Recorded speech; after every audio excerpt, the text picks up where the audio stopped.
this book, this damn book, oh my goodness. I'm just gonna warn now, I'm gonna be talking about Karen Joy Fowler's We Are All Completely Beside Ourselves in this video.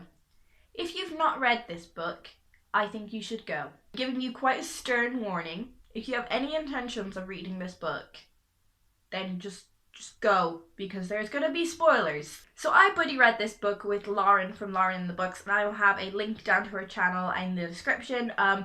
But I think I enjoyed this slightly more than Lauren did. I think Lauren said she gave it 3 stars, and I think I was around like a 4.25 stars for this one. Not to recap on the plot too much, because if you are still here, I'm hoping you've already read the book.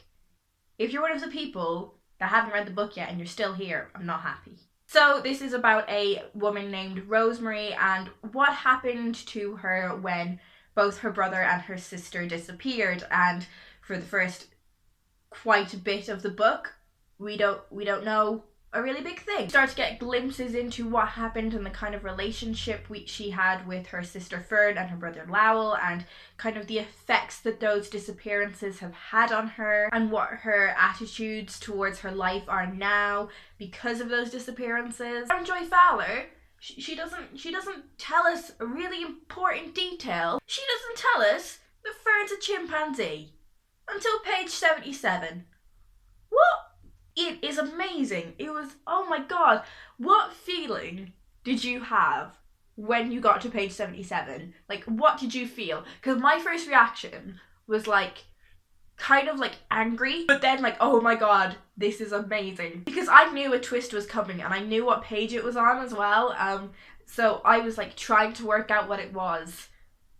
But that didn't come into my head at all. As soon as it did, it was like, oh my god, so many things make sense. The bit where she's talking about Lowell and him acting out Star Wars and him telling her that Han Solo, Luke Skywalker and Chewbacca got medals at the end. I don't know anything about Star Wars, so yeah. Although I did watch The Force Awakens recently and I thought it was really good. Rosie is saying how she was really like upset or annoyed when she found out that Chewbacca didn't get a medal in the actual film. And I was like, this is really weird. Why is this important? I don't understand.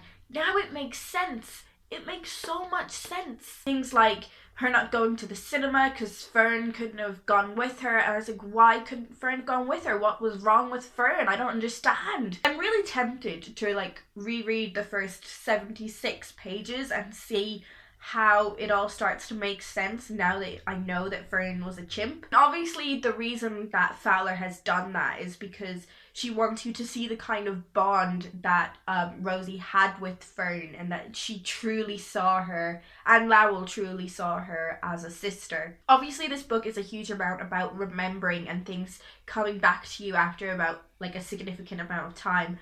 And I found that kept happening to me in this book. Like, I kept forgetting about things like her mother's journals and the ventriloquist dummy, and suddenly I was reminded of them and I was like, oh, even when you start to go back to the like main story with Harlow, that was her name. I'd kind of forgotten we were in this story with Rosie and her friendship with Harlow when we got sucked into learning more about Fern and what it was like for Rosie to live with Fern and grow up with Fern. It like kept coming back to me, and things I'd forgotten, which is obviously a huge thing that Rosie is going through, obviously on a much bigger scale. The other thing I massively loved about this book was how much I could tell that Karen Joy Fowler loves reading, and by extension like loves writing. Obviously she loves writing, but there was a huge amount of kind of literary knowledge in this book, which I just loved,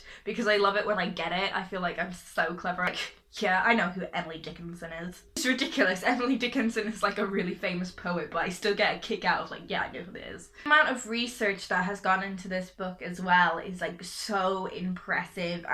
At times I did feel like it was a bit info dumpy, but I think I kind of made sense with how Rosie was trying to make sense of everything. I feel like she would be info dumping on herself.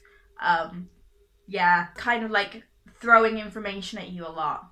But it was information that I really valued and really enjoyed learning about, so I didn't mind it that much. I found in places it kind of dragged, but again, I feel like that kind of writing sort of fitted with what Rosie was going through, but at the same time it did kind of make the story go quite slow for me at points. I did kind of feel like I was so buzzing from how the twist made me feel that it like propelled me through that kind of slow process of her working out her past. I felt like at times she was spelling out things that didn't need to be spelled out, but again, I feel like that's realistic for what her character was going through. I just loved this book so much. I think this is one of the best books I've read this year. The main thing I want to know is, what did you think when you got to page 77? What did it make you feel? Because it gave me so many feelings. I'd love to have a chat about this book down in the comments, because